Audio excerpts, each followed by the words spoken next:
Distinguished global colleagues, Minister for Education from the Hashemite Kingdom of Jordan, Minister of Education from the Royal Kingdom of Bhutan, distinguished Vice Chancellor of Indira Gandhi National Open University, my good friend MP Narayanan, Dr. Ravi Gupta, distinguished invitees all gathered here to participate in this World Education Summit. Good morning to you all.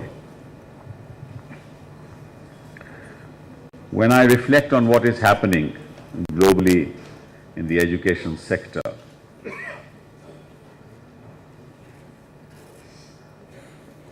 I try and analyze the reasons why there is a global renaissance in education.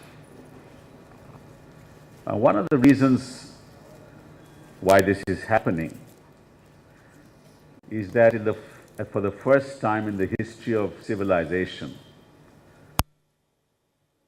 we are, as human beings, being confronted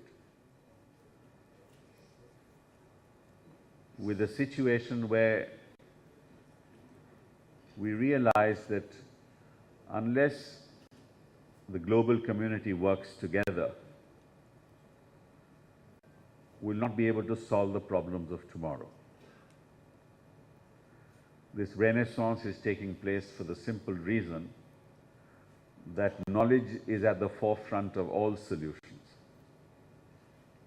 And the reason why knowledge is at the forefront of all solutions is because we are at the frontiers of the new knowledge that will solve the problems of tomorrow.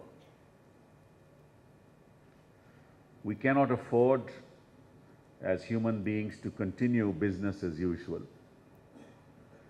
We cannot afford to act as predators on planet Earth. And the vast resources that planet Earth has given us, we cannot afford to deal with them in the insensitive manner that we have dealt with in the history of civilization. We realize the enormous impact of the use of fossil fuels and the importance of maintaining the dignity of the planet.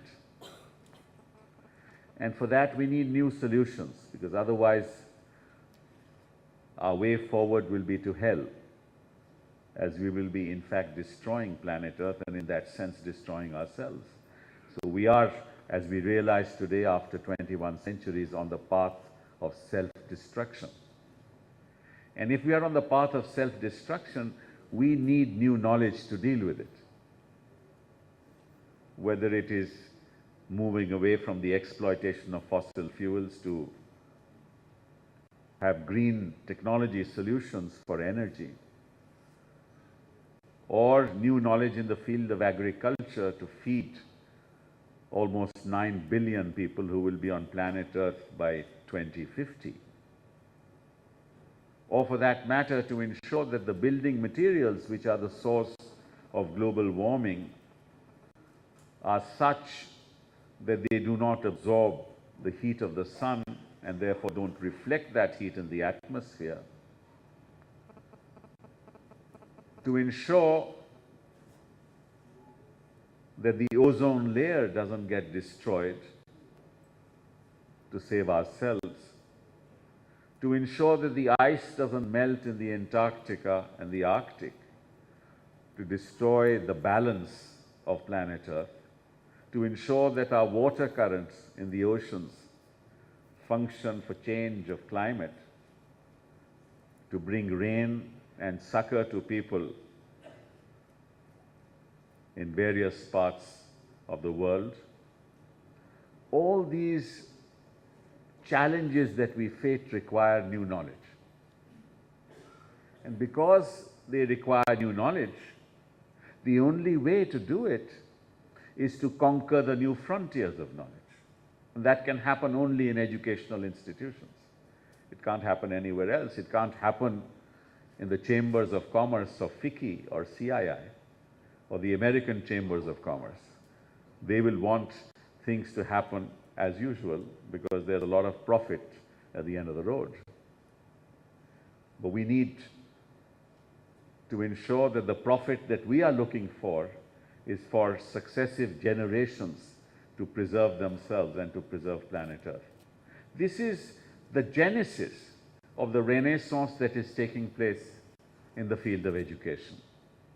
Now, solutions cannot be found by educational institutions working on their own in silos. They can only be found in a collaborative effort amongst educational institutions across the world. And so the global community has realized that unless we collaborate at the level of the creation of knowledge, we'll not be able to get the solutions that we need for tomorrow. And this is then the rationale for the collaboration that is taking place. But of course, it's easier said than done. How do you collaborate? You must collaborate on an equal footing. So there are huge issues that are being debated throughout the global community. And one of the issues that we are dealing with both in India and other parts of the world is to ensure that enough children go to school. In fact, all children go to school. And the reason why this is important is that we must have a critical number of young people who move into the university system to give them an opportunity to create the knowledge for the solutions of tomorrow. Unless we have that critical mass of young people moving into the university system will not be the energetic place where ideas occur and there is interaction amongst people of ideas, cross-fertilization of ideas for the purposes of the solutions that I'm talking about. That's the rationale for the Right to Education Act, for example. The distinguished minister from Jordan was saying that the gross enrollment ratio in Jordan is 43%, which means children of the age group of 19 to 23 or 18 to 24, as you may see, in that age group, out of every 100 children, 43 reach college. Well, that's a good gross enrollment ratio. That is enough number of young Jordanians reach college, reach higher education to try and bring about that cross-fertilization of ideas for the solutions for Jordan. But there are many parts of the world where that gross enrollment ratio is less than 10%. In India, it's a meager 15%. Of course, if you take the population of India in terms of volumes, it's a large number, but it's still less than 15%.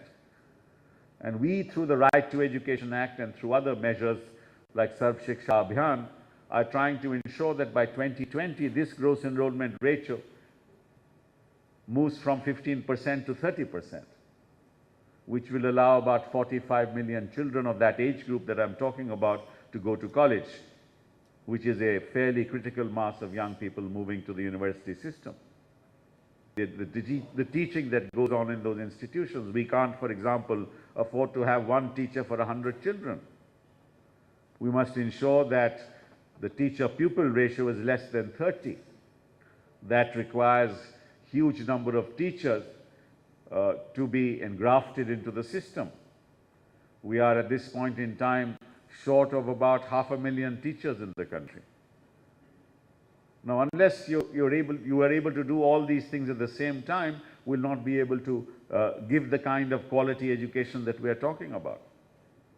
You can open schools, but what's the point of opening a school if there are not enough classrooms? What's the point of opening a school if you don't have enough teachers? What's the point of opening the school where the quality of teaching is poor?